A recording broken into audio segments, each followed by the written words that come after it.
Dr. Brennan, how do you test small children,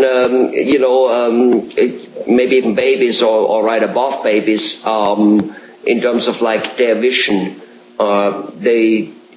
If they can't read, they can't tell you what's going on.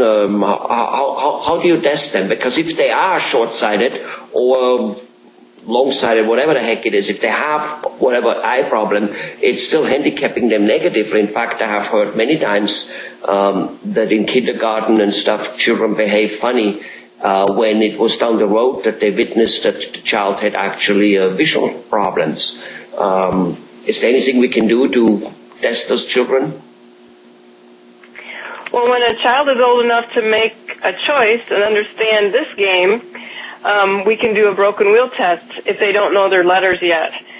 So we show them pictures of cars, and we teach them at a close range where we're pretty sure that they can see, and make sure they understand which one has the broken wheel. Then we walk to the other end of the room and ask them to point at the car with the broken wheel. So can you tell me which one has the broken wheel? Is that focused enough? Well, if I put my glasses on, I might. The lower one has the broken wheel. That? Right. So you could have guessed that right, and so we do the best out of 4 to kind of eliminate the odds that they're just guessing and getting it right. And if they can get 3 out of 4, then we know they're at least that level of acuity. So we know you're at least a 20/60. That would be equivalent of a 20/60 letter. Another way, a baby will look toward what is the most interesting. And so we can show a baby a series of black stripes with white stripes, compared with just a gray scale square on the other side. Kind of like a peekaboo card. So we got a square on one side that's stripes, a square that's just plain, and then we peek through the holes to see which one interests them. And the baby will be more interested in the stripes if they can see it, and then the grayscale. And we keep getting smaller and smaller stripes until they can't tell the difference, and then that's their acuity. Problem is, keeping them from being too fussy and keeping them interested during that time. Right. Another way is a candy bead test, where you take just a simple decoration for a cupcake. The little dot ones are equivalent to 20/20 at near, and you put some in one hand, a couple in one hand and the other hand's empty. A baby will look at the one that's the most interesting. So at near, you can check their vision by a candy bead, and if they like to look at the one with the beads in it and find that more interesting, they can see it. Beautiful, beautiful. Wow, those are nice, interesting little tidbits on how to get around and make sure that they are seeing, because I suppose it is important that small children's run around with a good vision, is it? Very important. In fact, Infant C is a movement right now in optometry where doctors sign up to agree to give eye exams for babies 1 year and under for free, even if they're insured with their vision plan. They don't charge, even though they have insurance, and make sure that each eye can see well, and that there's one type of cancer that only happens in children. Try to screen them out for that type of cancer, and screen them out if their eyes might not be coordinating together like a team, so that they develop properly as they grow. So it's a very good service that many optometrists are giving across the country now. Wonderful, wonderful, wonderful. Prevention, an ounce of prevention is worth a pound of cure, right, I guess? Yeah. Wonderful.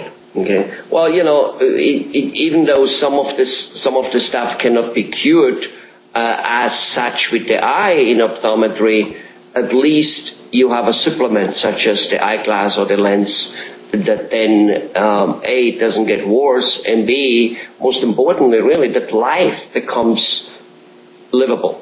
Yeah. If you run around in a fog, literally, that just can't be good for relationships, for absolutely nothing, right? You can't learn, you can study, you can do your work, you're slow, you look dumb because simply you are. If you don't understand things, if you don't see things, if you can't read things, if you can't sit at a Starbucks and pick up the paper and read it,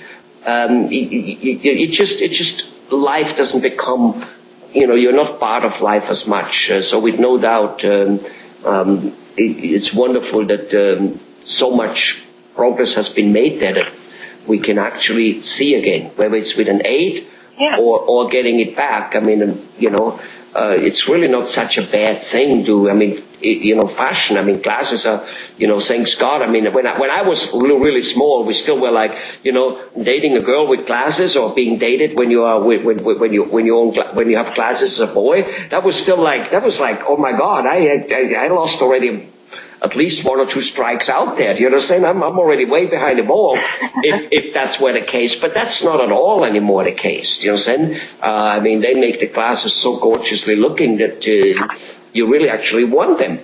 Yeah? It's like a fashion statement. Absolutely. And also at the same time they help you.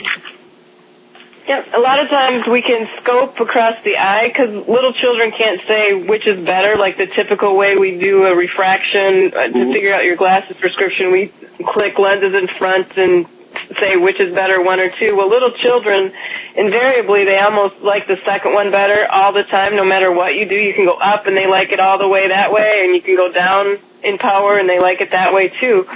So we have to have other techniques to decide if they need a prescription or not. And we have a way where we shine lights at their pupil, and the light we see coming back out of their pupil moves a certain direction. And if it moves against the motion, it would kind of look like that. We move our instrument one way, but the light goes the opposite way. It's kind of like scissors. Or if it's with motion, the light goes the same thing we're doing, and that tells us which way we need to move the lenses until the light fills up their whole pupil, and when we wiggle our light, it doesn't move at all. That's called neutrality, and that means we've found their prescription. So we can figure out if they're farsighted, if they're nearsighted, estimate very closely to exactly the prescription that they need. Autorefractors do similar things too, but with little children, we like to double check with our manual one as well. And we can prescribe glasses without them ever telling us which was better, 1 or 2. Great. And help them a lot. So. And do you see them brightening up? Do the parents see them all of a sudden being more pro-life, more proactive, and just participating in life more? Yes, a lot of parents come back and say they grab their glasses first thing in the morning, and you can tell that they've adapted. With little tiny children like that can't tell me which is better, 1 or 2, I like to, after their glasses are dispensed, I like to have them back within a month to make sure how they're adapting. Do they act like they hate their glasses? Do they act like they love them? And just scope and double check over their glasses to make sure that the glasses are right, because you don't want them, their parents forcing them to wear their glasses if they're not quite right. And we're not always perfect. We're not God, so it's good to double check and just make sure. Thank you very much. Appreciate your informative stuff.